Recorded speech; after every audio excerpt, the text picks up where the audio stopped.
hand this over to someone else to handle in the future. That would be nice. It looks as though we're up and going with our college prep English class. This is the first one of the fall season of 2014. And let's share our screen. I'm going to find my silly splash page. It's a nice place to start. And then do screen share.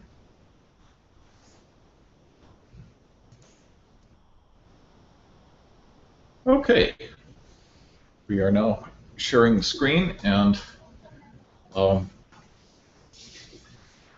this class, if you miss a session, you should be able to come back and see the whole thing. But if you're present during the broadcast, it should be possible for you to participate in the entire process. And we should, for example, by going over into here, be able to type in questions, and I would be able to address them, and I can also turn on microphones so that remote people can participate, even in play readings and things like that, which we did, in fact, last year. Okay, so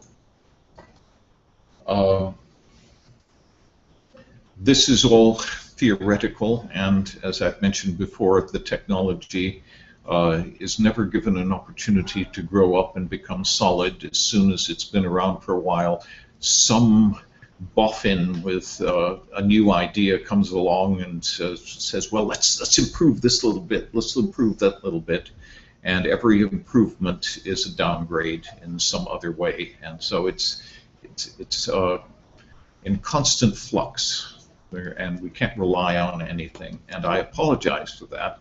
The technology is wonderful. It would be wonderful if it would at least remain usable, but we can't count on that to happen. We will see what happens. Okay, I'm going to start over a little bit here, but ooh, that's interesting, isn't it? See, I haven't had that happen before. I can't. Try minimizing. Any idea? Yeah. I'm trying to hit the hide thing. Maybe it's still. Wait. Oh, it's loading. Oh, yeah, move your mouse down to the. No, that doesn't seem to help. No, this worked fine in previous semesters. Oh. Yeah, it would seem like the internet's going so slow that it can't. That Google can't even catch with the. Yeah, I was a little concerned that that this might end up being the case. I have another thought here that might end up improving things a little bit. Let's try minimizing things and having a smaller screen. You might be able to X this off. The other Google Hangout page is already open.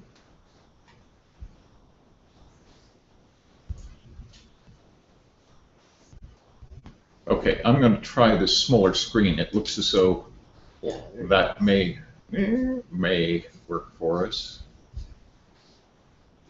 Some of them work good. Maybe it's just that one. Did you try the other tabs? Yeah, part of the problem, of course, is as they continue to upgrade, they continue to expect more recent and hotter hardware, and my hardware is not becoming any better and faster.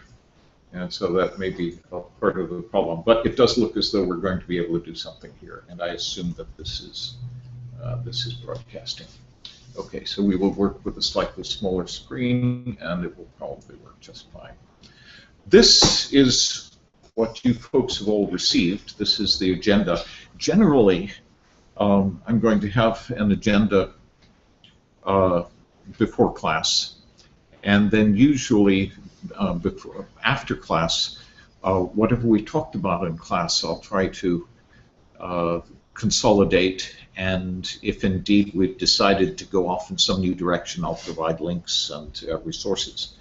And so you may have as many as 3 emails a week, depending on a number of different factors. And they're not intended to load you down with all kinds of assignments, but just to give you options and make sure that you're able to find all of the things that we've talked about in the class. So here's an agenda. This is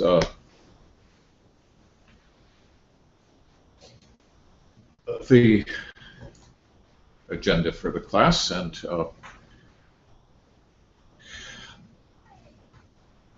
as I explained here, this class is open to any students of any age who are able and interested in studying formal college-level English, and there's no reason why that shouldn't go all the way down. As I said, I've had an 8-year-old in this class, and that was great. Do you remember, Mark? Were you in the classroom? I guess not. Okay. And so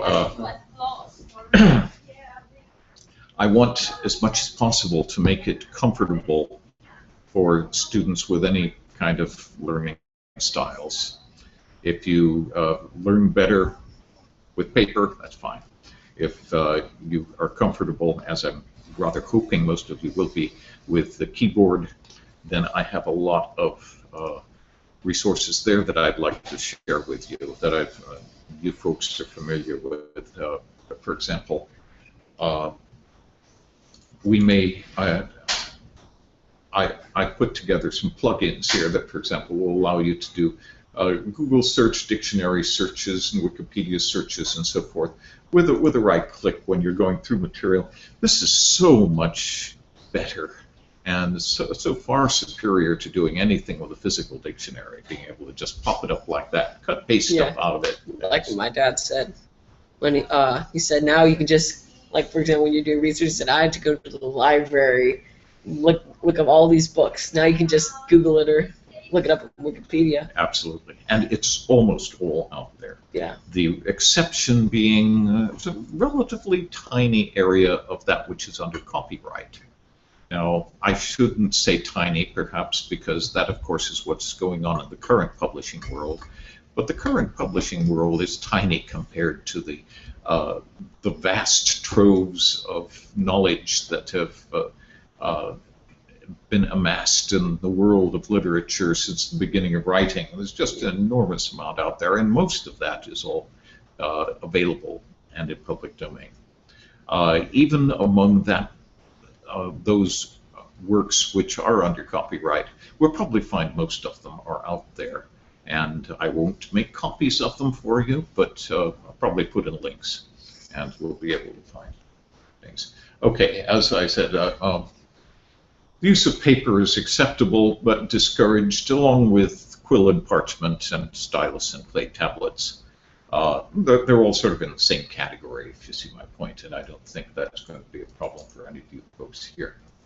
Record keeping introductions. The first class is always confused and chaotic. As mundane tasks are completed, we'll try to confine the chaos to the first half hour,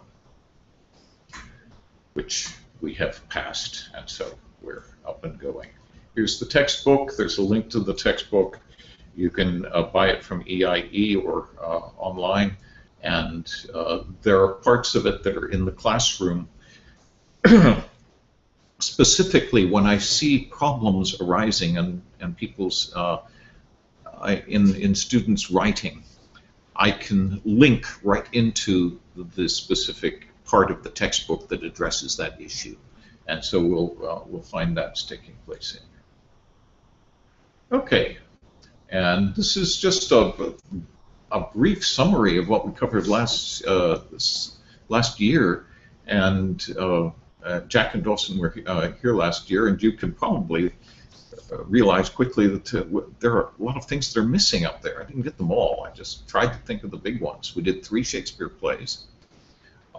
We did Pride and Prejudice. We did some Jane Austen and George Bernard Shaw.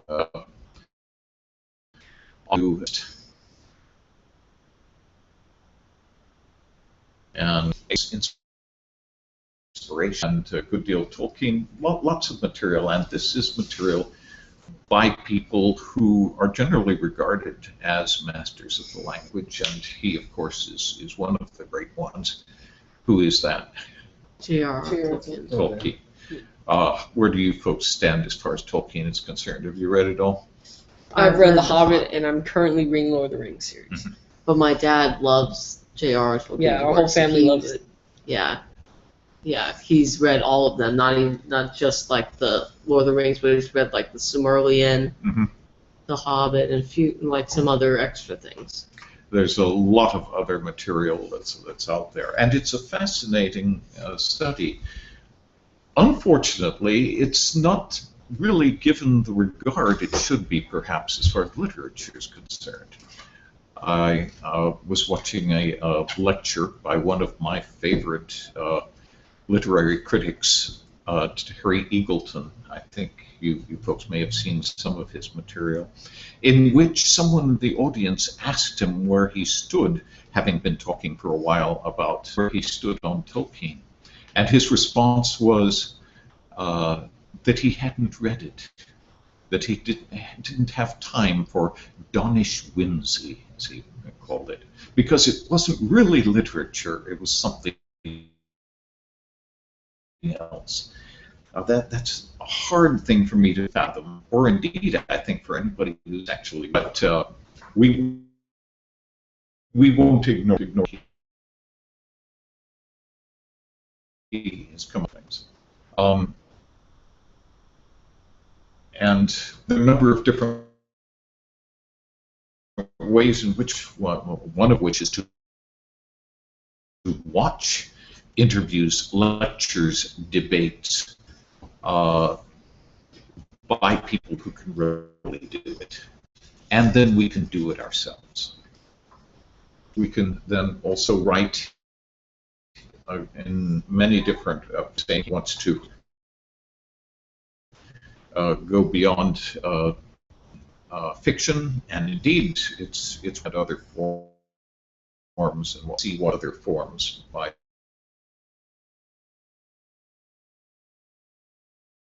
the personals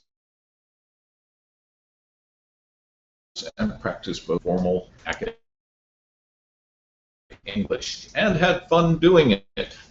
Now let's start again with new direction and move to this, perhaps. Well, okay, we've been there. As long as we've been there before. Okay, this is the page I wanted to look at.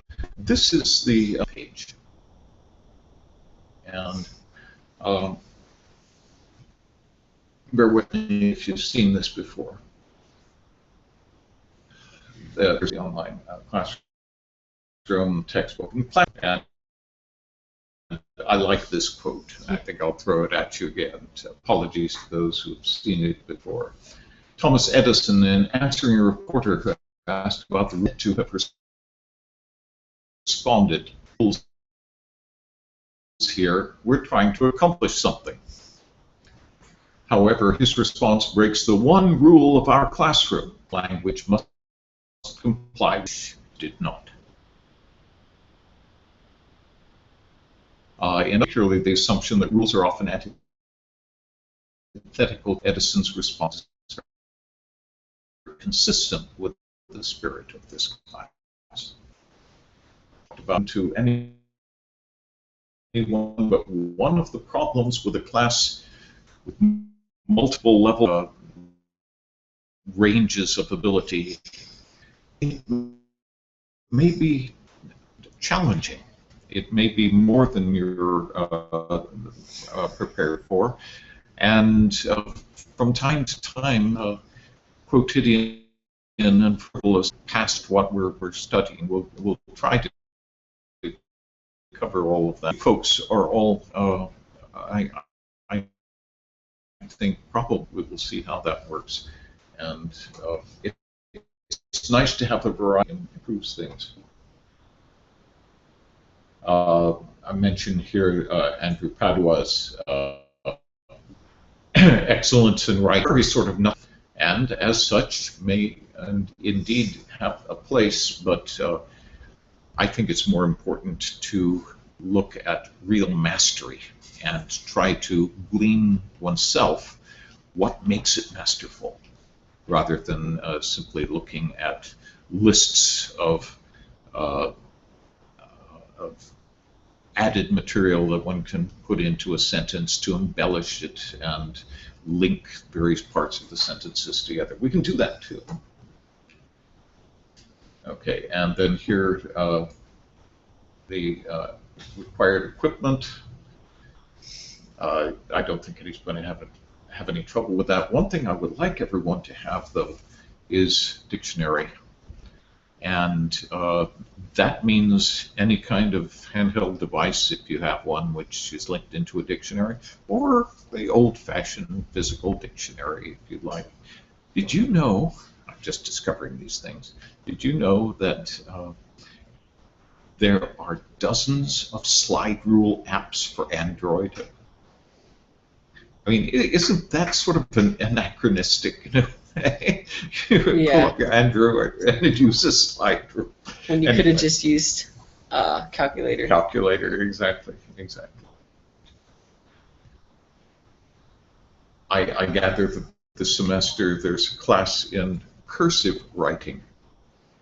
Well, again, cursive writing, I don't want to belittle it. I enjoy it myself and actually enjoy calligraphy. But why learn calligraphy in a world in which you just throw in a TrueType font and you've got it? You see my point?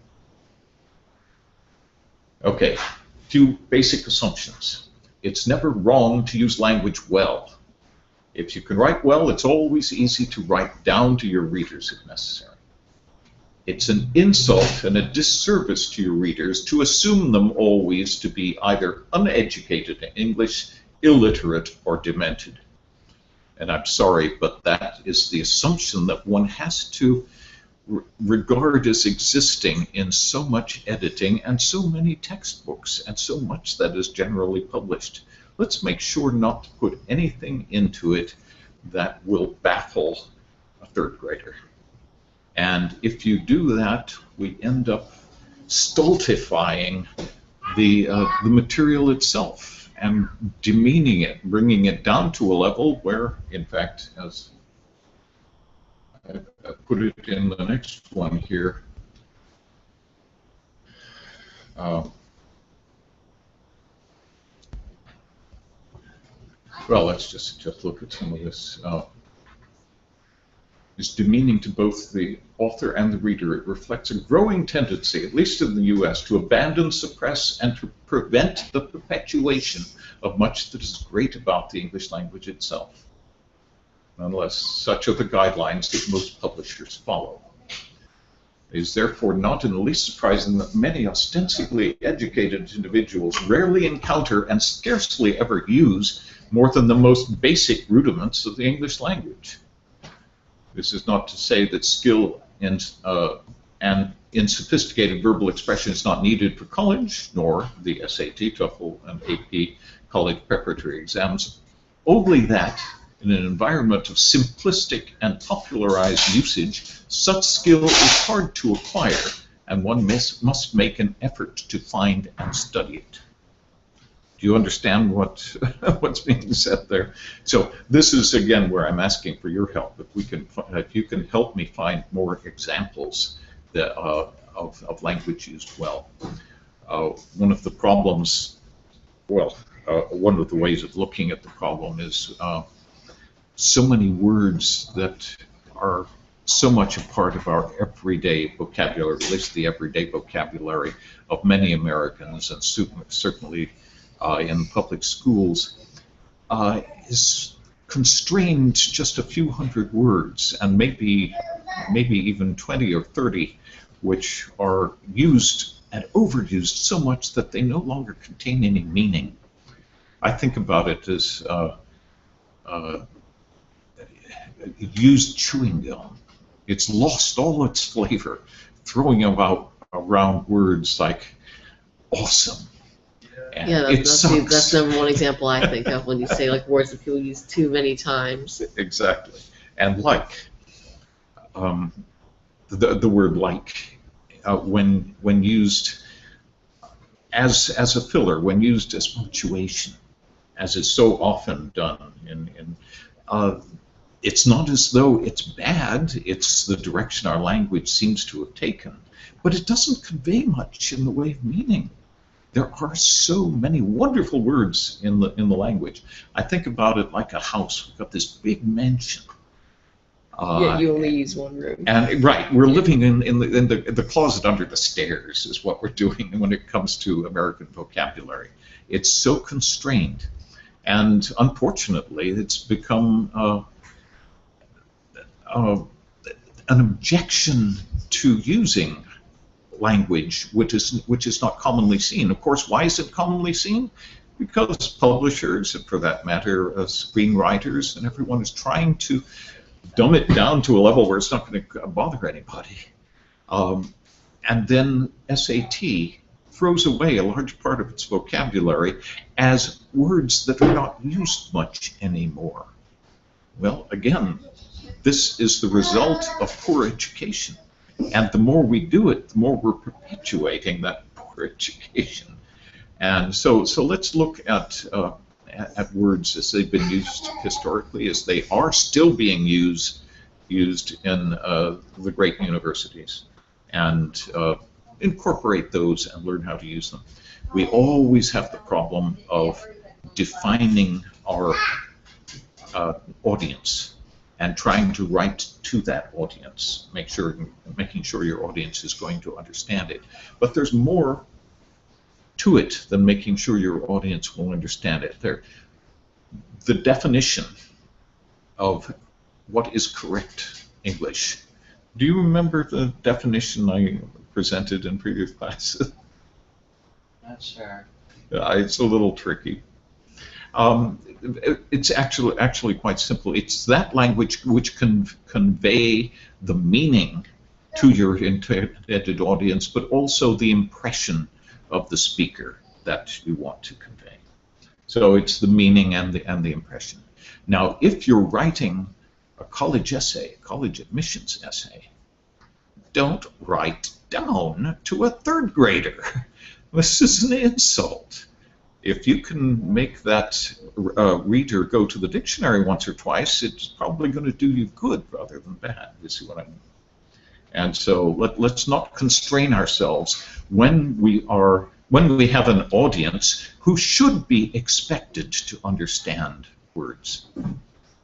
Now, when you're talking to an ordinary audience, you want to make sure you don't lose them. That's a different story. But if you're writing for a teacher, if you're writing for a professor, if you're writing indeed for a scholarly journal or something like that, there's no good reason for dumbing it down. There are some scholarly journals that actually want it dumbed down. I shouldn't say that as a blanket statement, but in general, there's no good reason for that. We're writing for an educated audience, and in here, that's really our goal. Okay. Past structure, past content. I'll let you folks go through and read this if you like. There's not a great deal there that I don't think we will have, that I think we might have missed in here.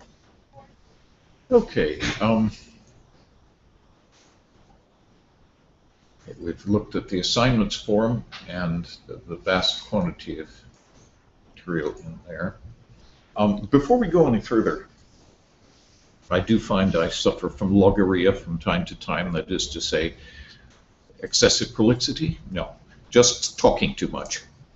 And I want, as much as possible, to get feedback from you folks as well, and I apologize for monopolizing the conversation.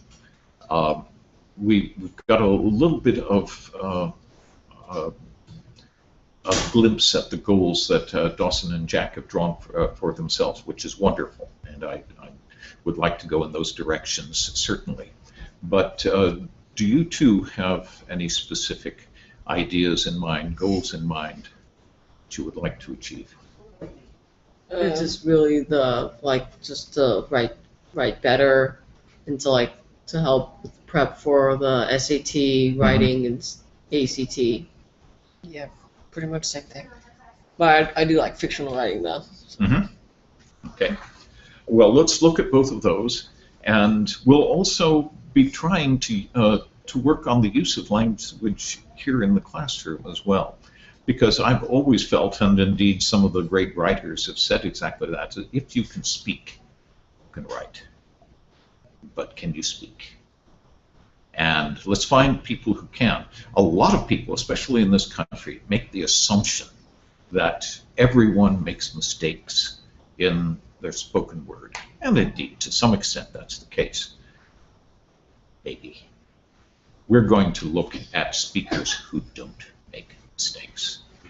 We're going to look at speakers whose unscripted language is absolutely flawless and superb, and just sails over anything that an editor might want to do to it.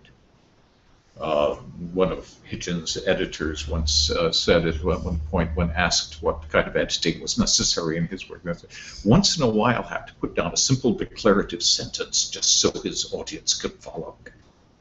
But this is the kind of writing that we want to look at and understand and get a feel for. So in class, if we can manage to raise the level of the formality of our language, I'd like to do so, but I don't want to make it such a jarring experience for those of you who do put like into every other sentence that it becomes an onerous process. I want to make it as comfortable as possible. But let's see what we can do with it. Now, I'm afraid I may have intimidated everyone, and I won't hear a word out of anybody again, for which I apologize. We'll just be as flexible as possible, but let's see what we can do with it.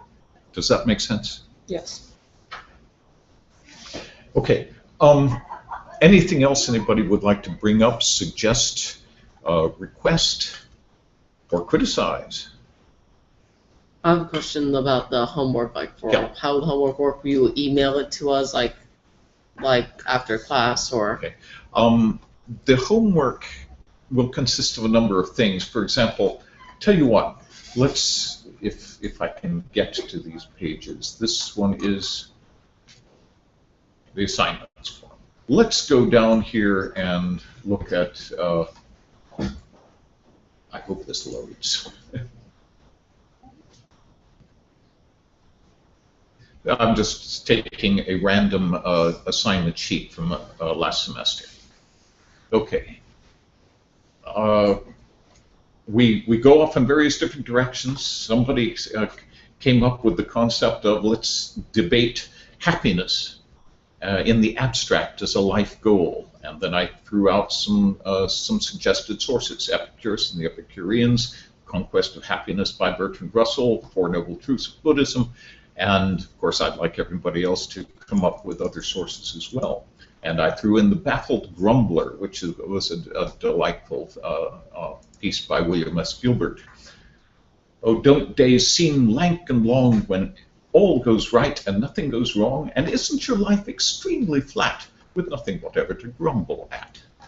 What is happiness? Well, some people aren't happy unless they're miserable. In other words, that's what that's all about. But let's see here. Now, then links to that. I found a couple of interviews of David Berlinski here. When we look at masters of language, we will often find that these masters of language aren't just masters of language, but some of the most intelligent people in the world, and they're worth listening to. They have something to say. And I think Berlinski is really one of them. Unfortunately, his material is not as available as I would have thought. And then this is, in a sense, homework, because I'm giving you resources to look at and follow, generally if they're interesting to you. And I'm hoping to find things that are interesting to you so that you will want to look at them. And then somebody, let's see, we talked about Proverb, which is a verb conjugation program, which I'll hand out to everybody if they're interested. And we also, for some reason, decided to look at the Tales of Hoffmann. This is an operatic interpretation of this original, which is actually in German, but it's a beautiful thing. And the Western tradition I have assigned, the Western tradition is 50 episodes of lecture on Western civilization, including literature and art and political history, all woven together beautifully by Eugene Weber of UCLA. It was a series that was on PBS. Superb, and above all, the language is superb. And that doesn't mean you're expected to go through and listen to all 50 episodes, but it's there, and it's fodder for doing other things with. Here are the high priority assignments. So I've tried to do the high priority assignments, if you like. Then here, the Battle Grumbler that I've talked about before, Science, Philosophy, and Society. This is a Greenwald's speech. He is a wonderful orator. And the algorithmic verb conjugation program. This one is one that I think both of you should read. It's Dr. Perelman of MIT on the criteria used in grading the SAT essay. His conclusion is it's pure word count. There's nothing else to it. Make sure that it starts in a way that can't be accused of not being on topic. Make sure it ends with some sort of a recapitulation of that initial premise and fill it full of as many words as possible in between. One of the things he points out here, I think this is very important to understand, there is no faculty. Create quotes, stick in any of it, because if they check any of it, that the SAT essay say that you're going to want to achieve, need to do is produce as many words as possible in that short period would not be determining your grade. It's not the kind of essay that you're going to be working on. You're going to be working on an essay that people are actually going to read. And so we'll have to address that slightly differently. Does that make any sense? So this is in our classroom, this analysis of the SAT by Dr. Perelman of Massachusetts Institute of Technology. Okay, and the journalist is homeschooler. That's an essay of mine. Three Men in a Boat is a wonderful, fascinating little book, and it's also available in audiobook form, and here's the link to Western tradition. Somebody in class last semester asked about Edgar Rice Burroughs. I don't remember. I think that was Xander who came up with that. So we spent a week on Edgar Rice Burroughs talking about the Mars series and the Tarzan series, and we ended up talking about Twelfth Night as well there. And then usually we end up with more interesting stuff than we have room for in the high priority assignments, so those go into the secondary priority assignments. How many of you folks are familiar with The Hitchhiker's Guide to the Galaxy? Oh, I actually want to start reading that. I haven't read it yet, though. Oh, you are in for a treat. It's absolutely wonderful. The best form, however, is the radio play. Radio plays in our classroom. Like that was the first form it came out in. My dad has a recording on the radio from BBC, a recording of Lord of the Rings. So I remember I was telling my dad when I was telling him I was going to start reading it. He said you should maybe read it, but you should probably listen to the radio on it. I don't know if you have or not, but it's actually very good. One. It's very good. It's again, it's a subset. It's just little parts. They leave Bombadil out altogether. They always do. But it's good. It has. Oh yeah, I read that part though. I read that part in the book. I said, oh, they left him out. Yeah. Yeah. Yeah. Sir Michael Hordern is Gandalf, and he does a fine job of that. Ian McKellen takes over very nicely in the film version. But one of the things we also have in the classroom is the audio book of, the original text read superbly. Oh, my dad has that one too. It's that I think is one of the best ways to listen to it, because he gets all of the dialects. He gets the dialects and the dialogue. He's really good at it. Exactly. Okay. a lot of other things here that we just sort of touched on. Thomas Paine's Common Sense. Does anybody know what that's all about? It is. Yeah, it was written.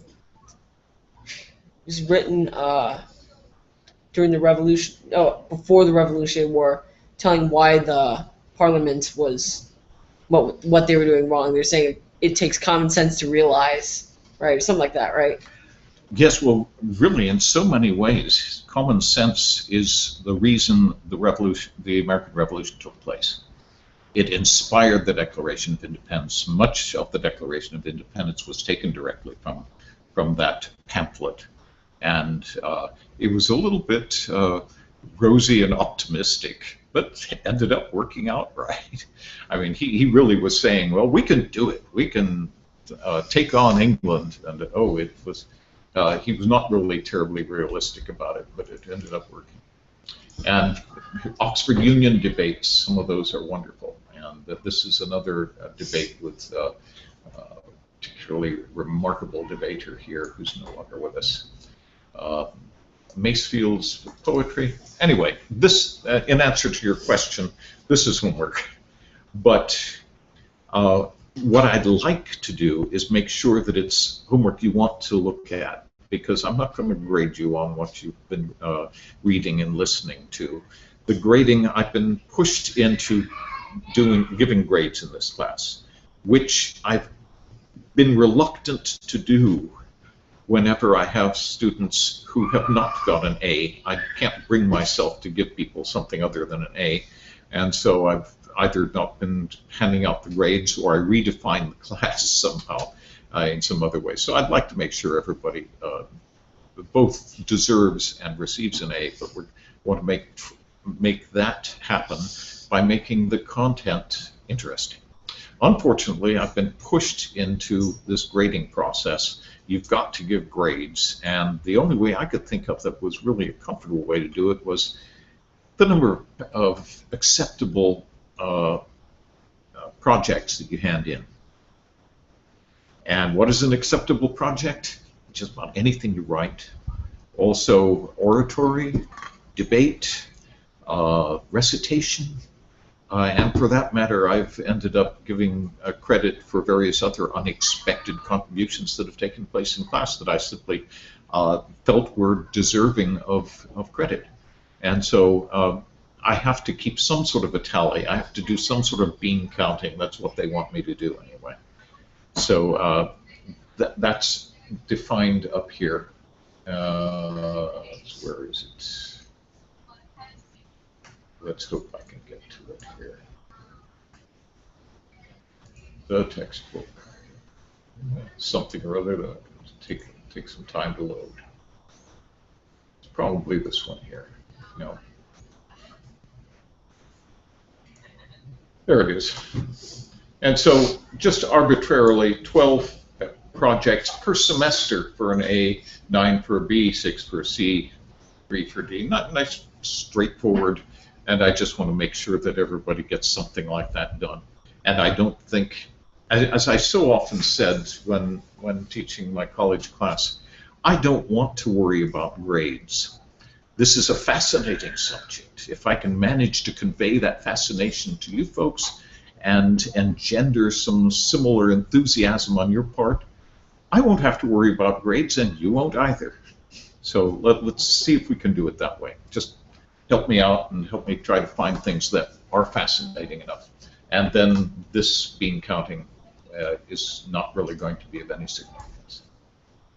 Did I answer your question? Yes. Okay.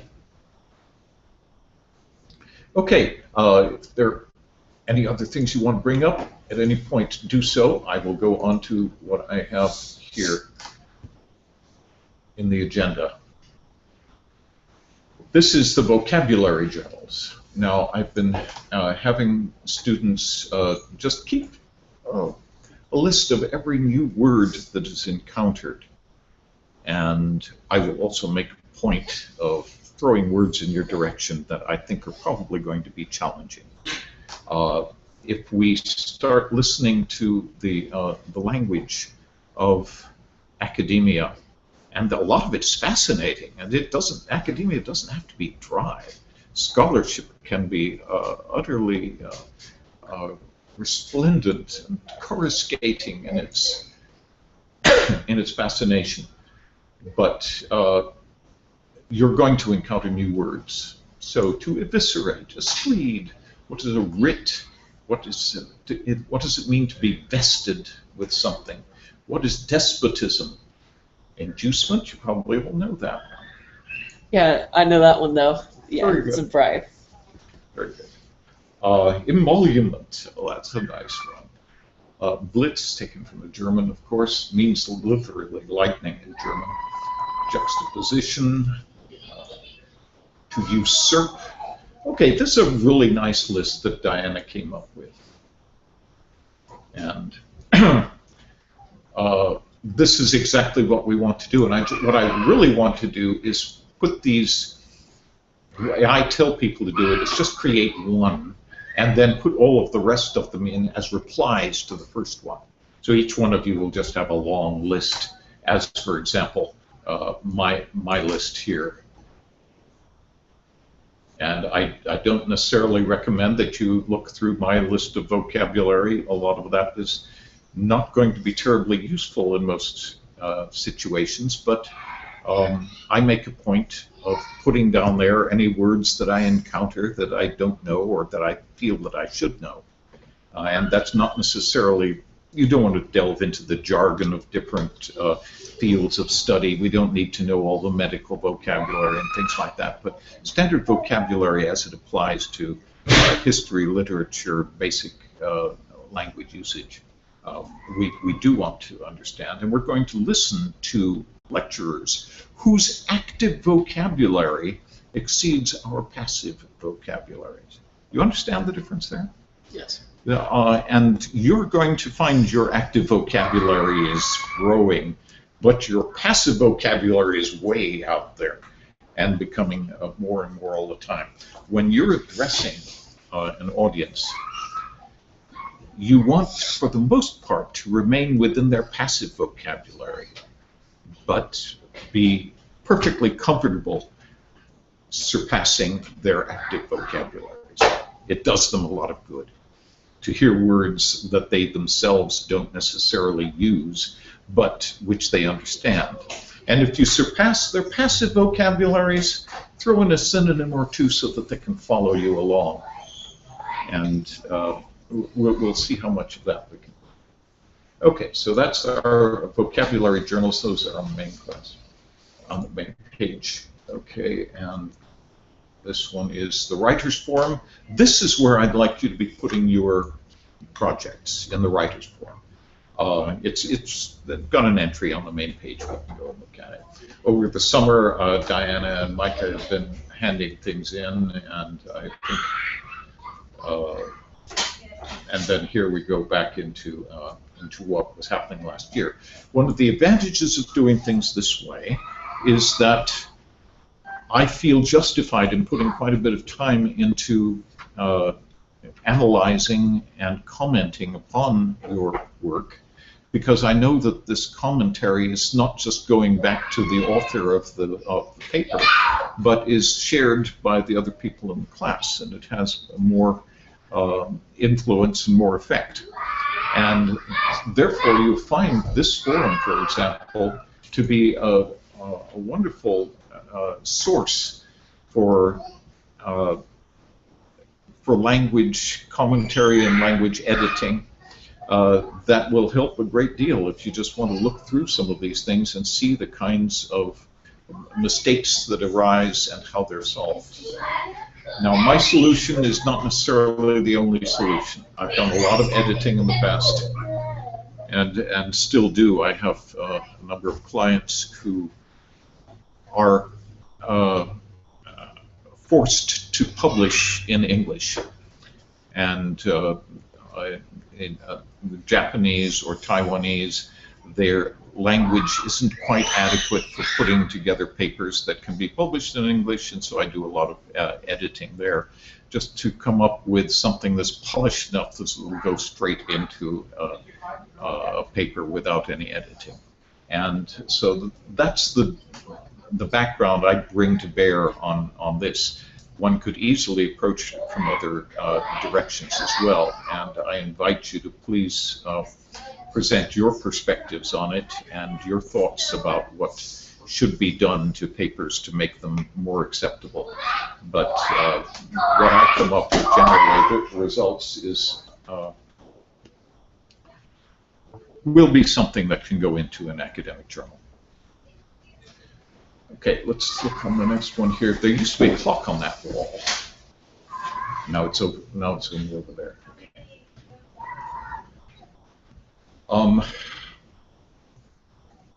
Okay, let's open forum again.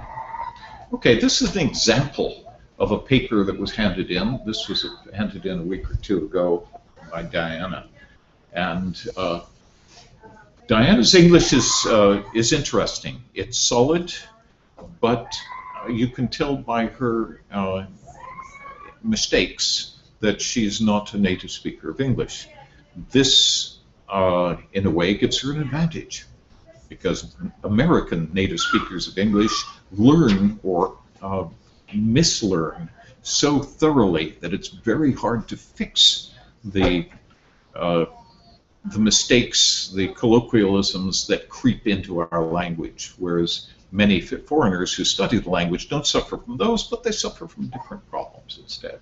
So in this case, she's actually talking about the, what's the title here? Images and impressions. Do they have too much effect on people?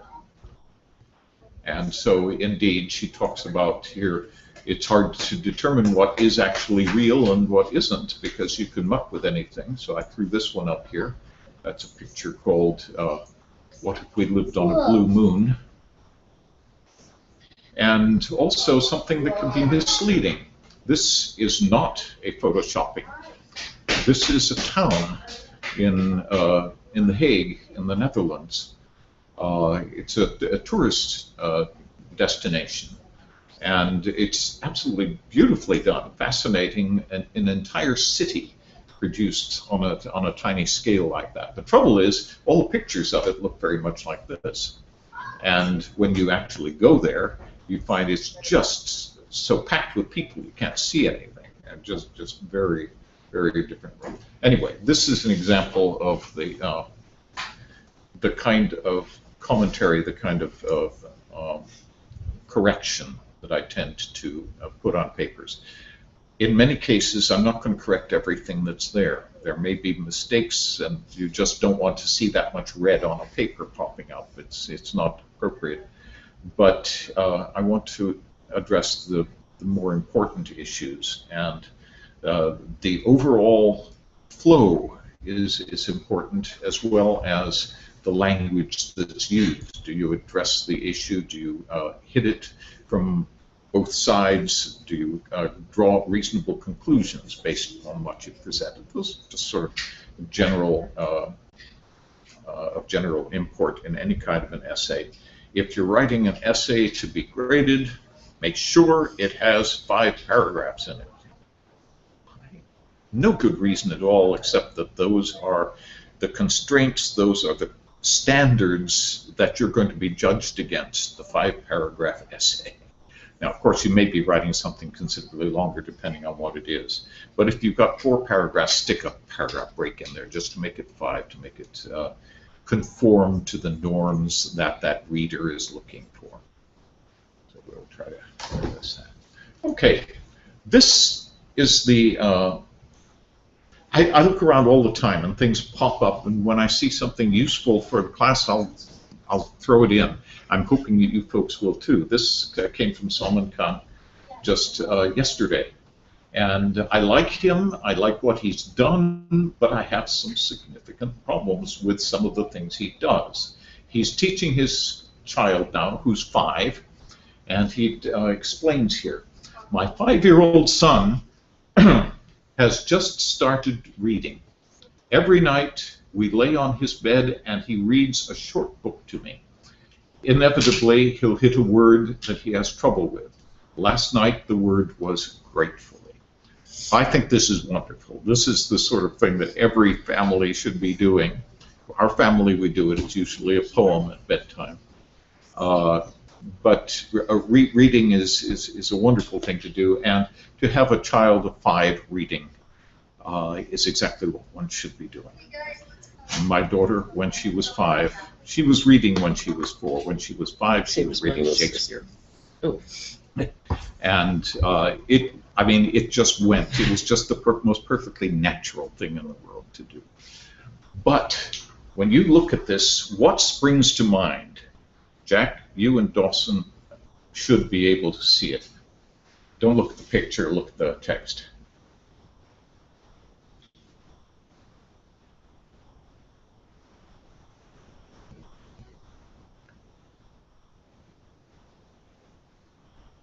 What are we looking for? Something that's going to leap out at you. I was hoping it would anyway. Why I'll never tell my son he's smart. I'm sorry? Why I'll never tell my son he's smart. Well, it's an interesting point. I don't really agree with that entirely either. He has an argument which I think is sound, but it's not necessarily bulletproof. What irritates me, of course, is that. Oh. Yeah. Finally, okay. You see, it is in present tense. We can tell that by what happens afterwards. If we're in past tense, you could justify it. But he misused the verb, and this is fairly typical, actually, of Kahn's speech. His speech is full of American slang and colloquialisms and grammatical errors. And I wrote to him. This is what. We'll go into that error later on. You'll find it in your textbooks. There are a lot of examples of it, but this was my response to him. This was his letter, first one. Oh, he is darling, so the child. Thank you so much for that link and the thoughts on the growth mindset. I can't easily convey how much I admire and appreciate your pedagogic contributions. I do feel strongly, though, that all teachers are language teachers by default, and that they should make an effort to use the language that they want their students to hear, speak, and write in. This is the one respect in which I feel your instruction could be improved. This is in parentheses here, of course. Every night we lie on his bed and he reads. Please don't take this amiss. This misusage has become very common and largely accepted, but it is still not appropriate on a written paper. And it is so easy to fix, much easier than it is to teach a student to unlearn and relearn something that she has heard endlessly repeated incorrectly. I should probably have said it's much easier for him to understand his verbs lie and lay than it is to fix that misunderstanding in the hundreds of thousands or millions of students who have listened to him misuse it and have learned it that way. You see, this is the point I'm making. So again, I feel that any teacher should be using only language which would be welcomed on an essay, which should be welcomed on a paper. Would one of you like to explain the problems with the lie and lay? One of them past, the other is present. An interesting point. Not really, that's not really the problem here. They're two different verbs, two completely different verbs. When you lie on a bed, today I lie, yesterday I lay on the bed, I have lain on the bed every morning. The other verb, however, is transitive. We're actually doing it to something. I lay the book on the table. Yesterday I laid the book on the table. I have laid the book on the table. They're two different verbs. The problem is that the present tense of the transitive verb is the past tense of the intransitive verb. Lay is the past tense of lie, and lay is the present tense of to lay something on the table. And this tends to cause a lot of confusion, and some people, including English teachers, never do get it figured out. And the fact is, most doctors don't get it figured out. They'll tell you to lay on the table, and it's simply wrong. We'll see that later, and you'll understand why. But it's simply something that I don't think a teacher should be using, if you see my point. Okay, so anyway, I'll see if I get any response from him at all. Probably not. I don't expect anything, but of course what I do is ask him if he will let me send him a copy of my English text. So we will see if that... I came across this one day before yesterday, and I suddenly realized what... This was our poem at bedtime a couple of nights ago, and I realized just what mastery went into it, and what a wonderful impression it conveys about the written word, and about the imagination and impressions and emotions that can be conveyed by the written word. If you don't mind, I'd like to just take a look at it. This is by Henry Wadsworth Longfellow. Does anybody know anything else he's written? He's an American poet. You'll find, I will delve into Americans from time to time, but probably we'll find more useful resources in British literature than in American. But this is very fine material. He wrote the song Hiawatha, which you might be familiar with. He wrote The Village Blacksmith. These are some classical, iconic American poems. Travels by the fireside.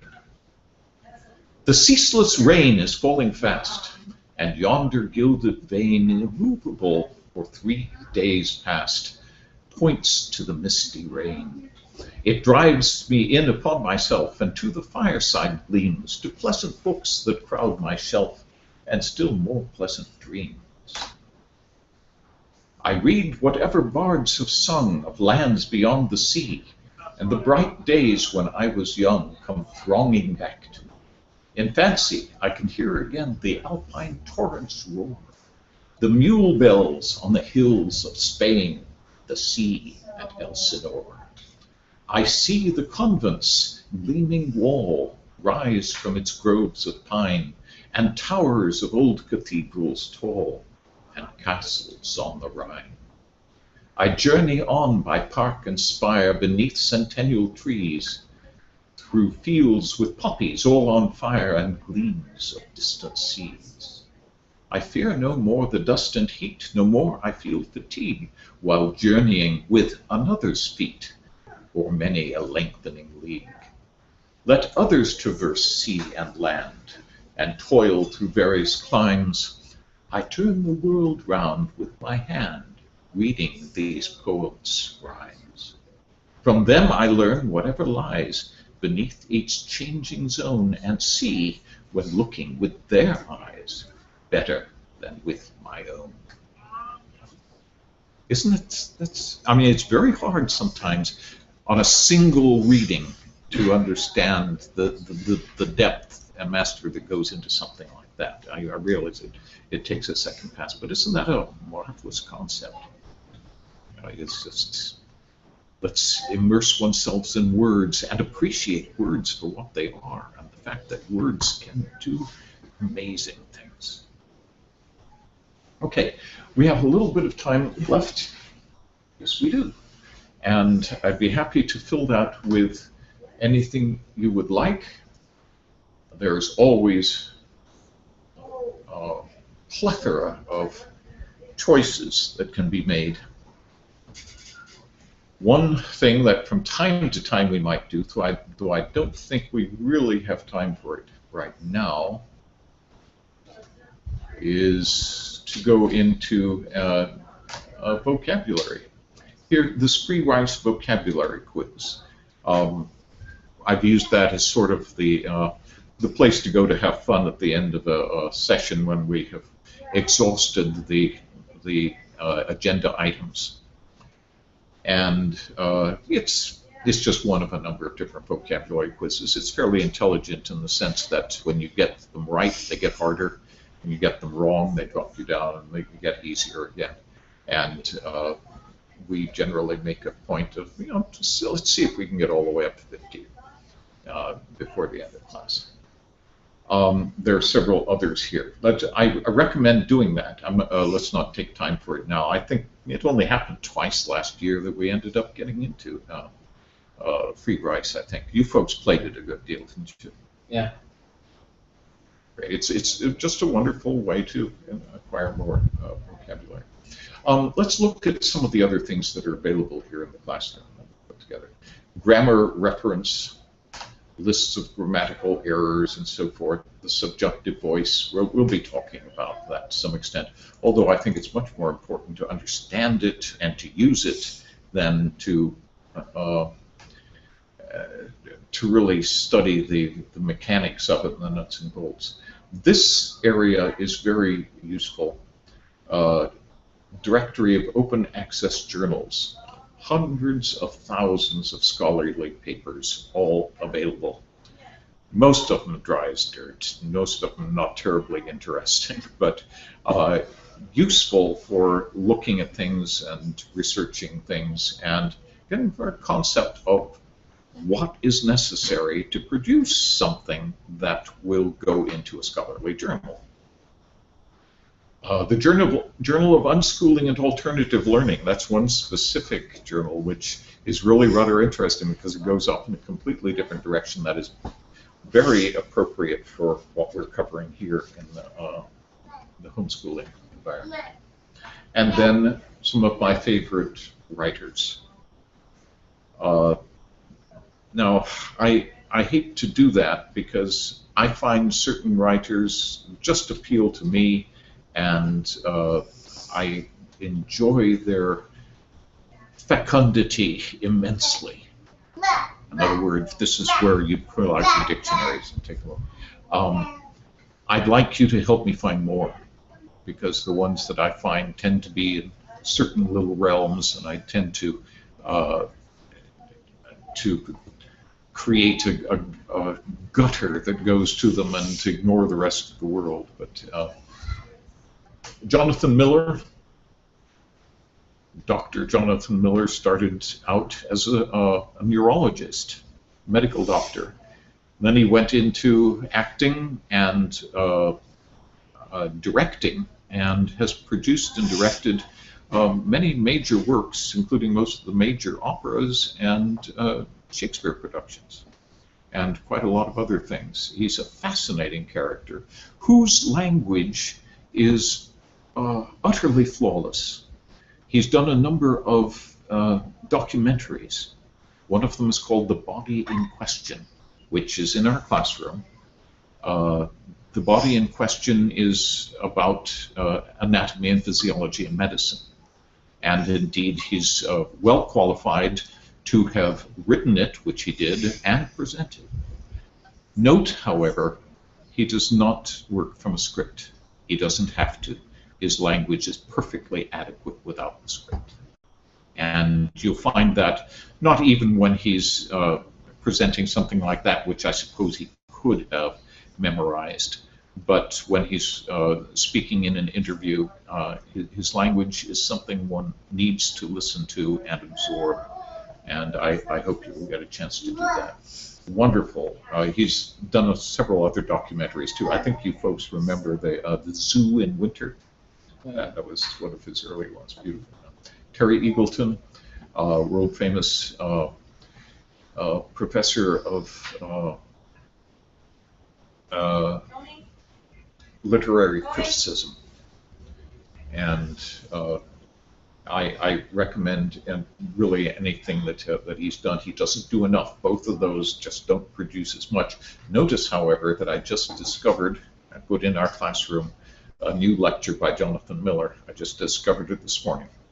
So now, from time to time, we find out Winston Churchill, one of the famous wielders of language, Robert Fisk, the most decorated journalist, international journalist in the world and in the UK. He has about a dozen honorary doctorates of different sorts. David Berlinski is an American, but his first language was German. He was his parents spoke German at home. He is a scientist and writes a great deal on mathematics, but he's also written a number of books opposing the assertions made by Darwinists and evolutionists. And he does a very fine job doing that. He wields his language so well, and he brings science to bear in criticizing them. Hitchens, the other side of that argument to a large extent, one of the most eloquent speakers you'll find in here, unfortunately died a couple of years ago. Stephen Wolfram, anybody tell me who he is? I vaguely remember. I'm really hearing about him. I can't remember who he was though. Okay, Stephen Wolfram, he's the author of Mathematica, which you might have heard of if you're at all into mathematics. It's a major program for solving mathematical problems, and it's used by all the universities.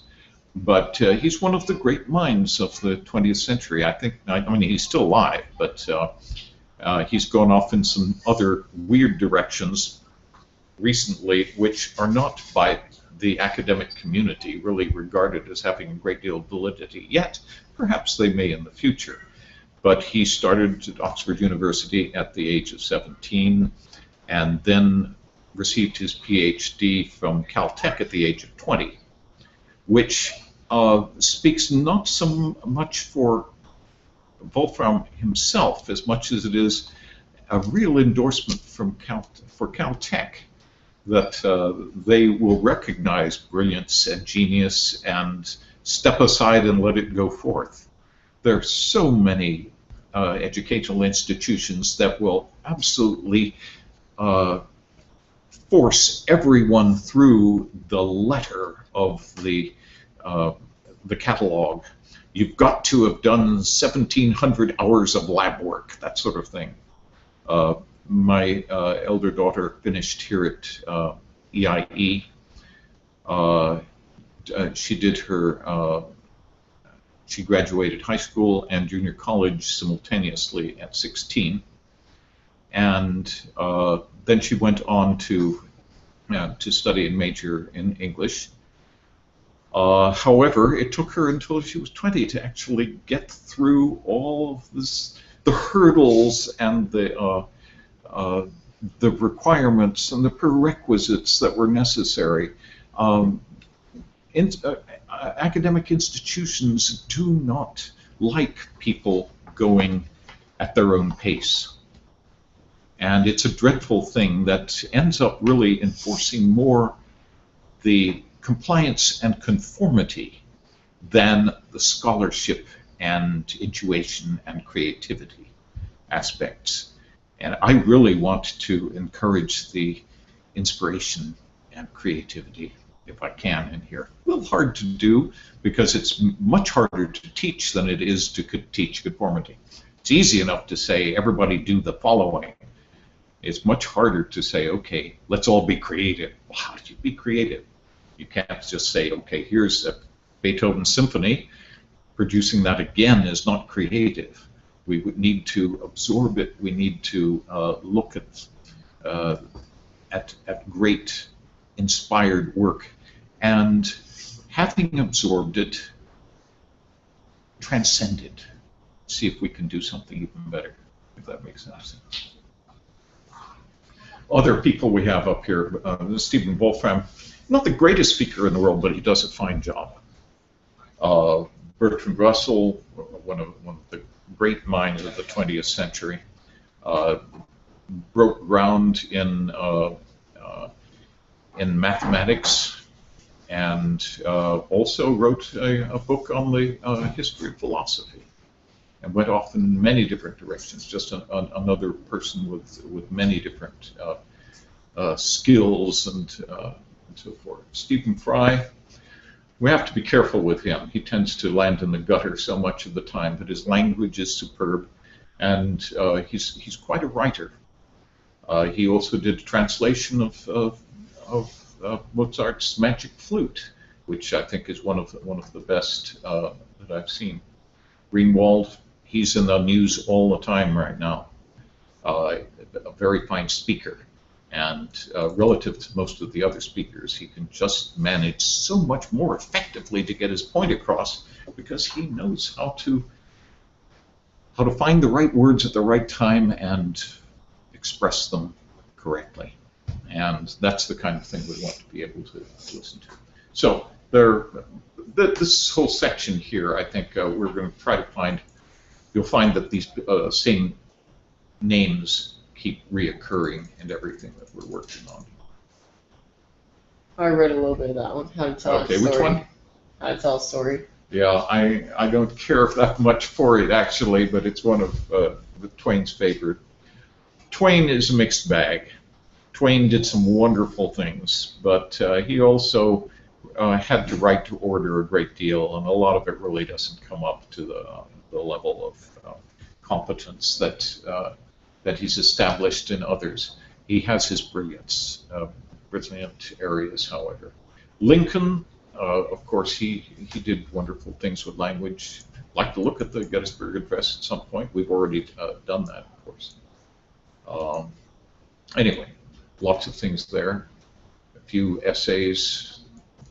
There are essay collections up above there, and then these vocabulary.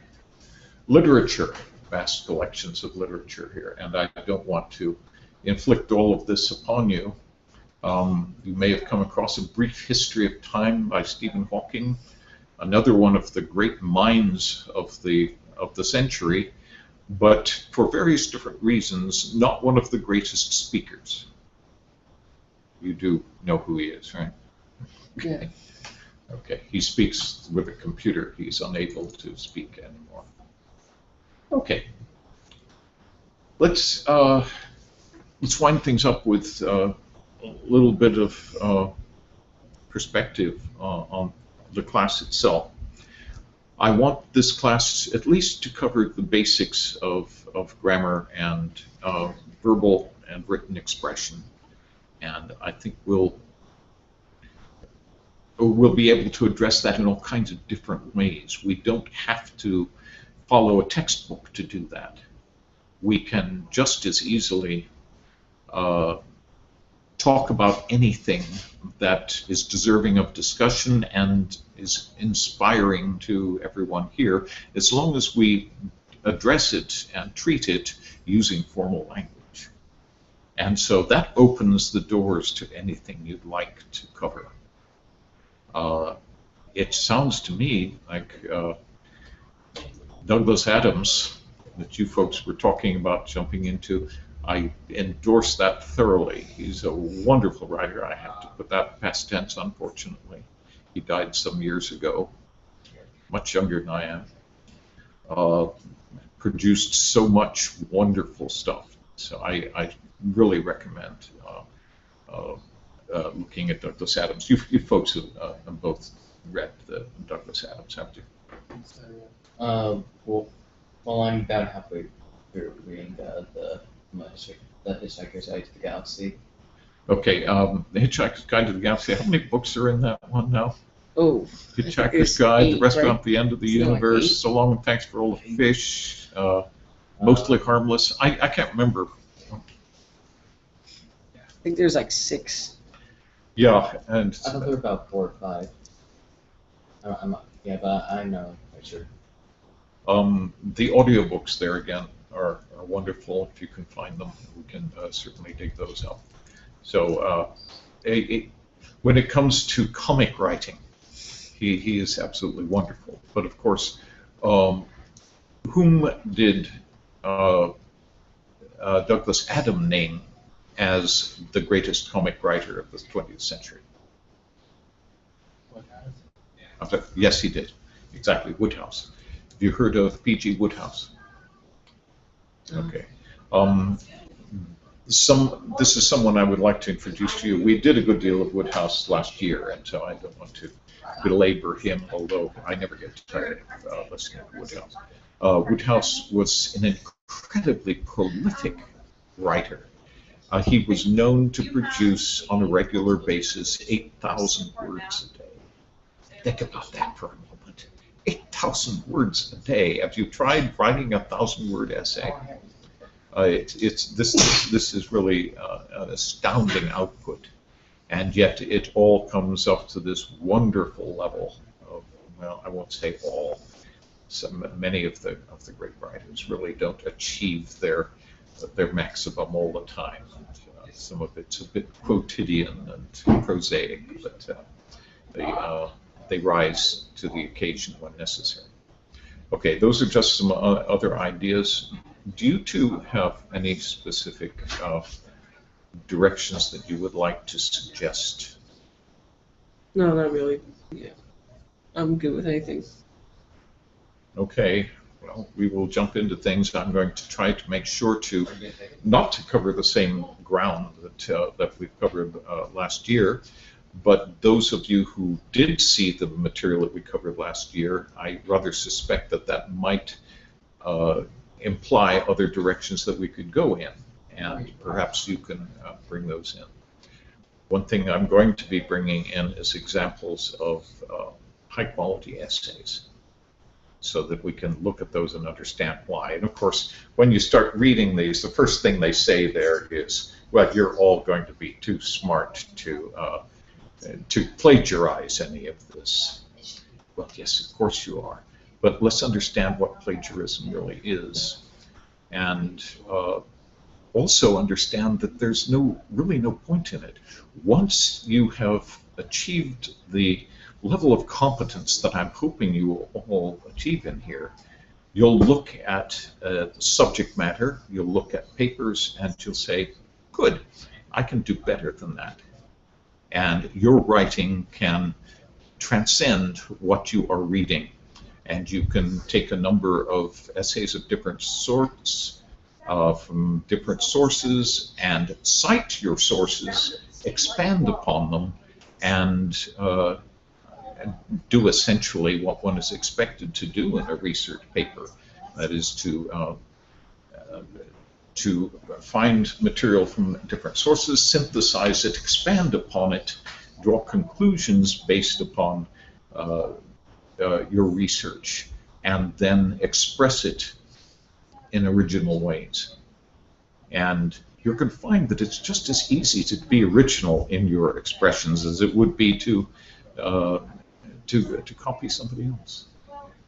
Just once you sort of let it flow, understand what's going on in it.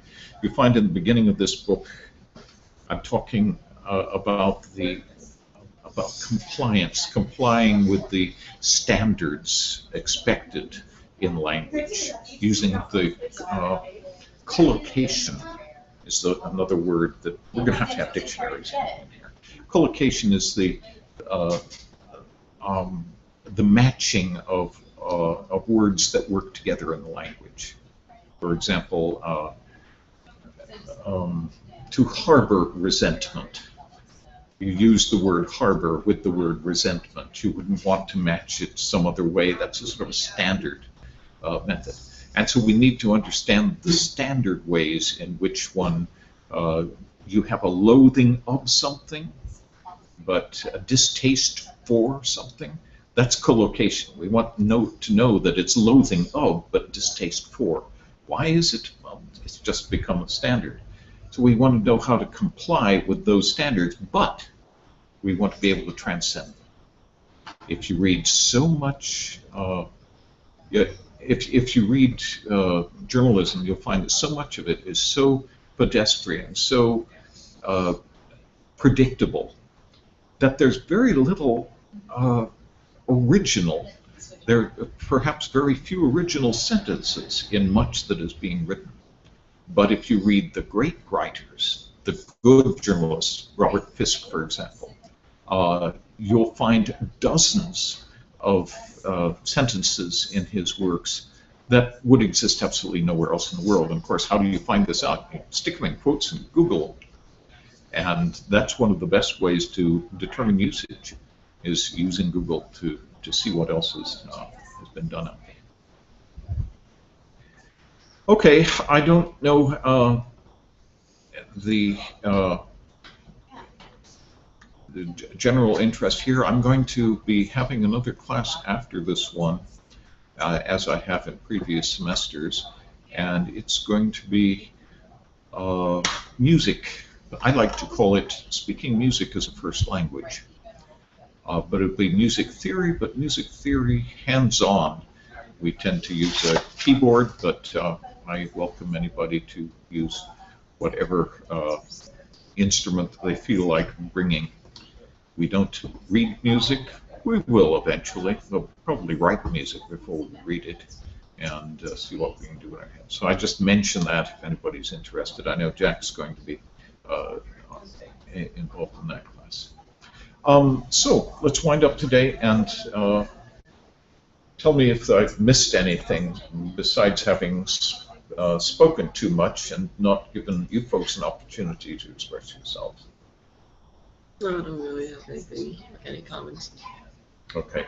I'm not going to give you any specific homework. What I usually like to do is determine what the homework or the assignments, the added assignments should be by polling the class and saying, okay, where should we go from here? But I would like to suggest something for next week, if you wouldn't mind. I can see you looking at your watches. Oh my goodness, we're further on than I was expecting. Let's do something, some oratory next week. Shall we have a debate? Should we? Would you like to do a recitation? Would you like to just bring something in and surprise us all? Maybe a debate. Debate? Debates. If debate needs a little bit of preparation, what subject matter do you think we should choose?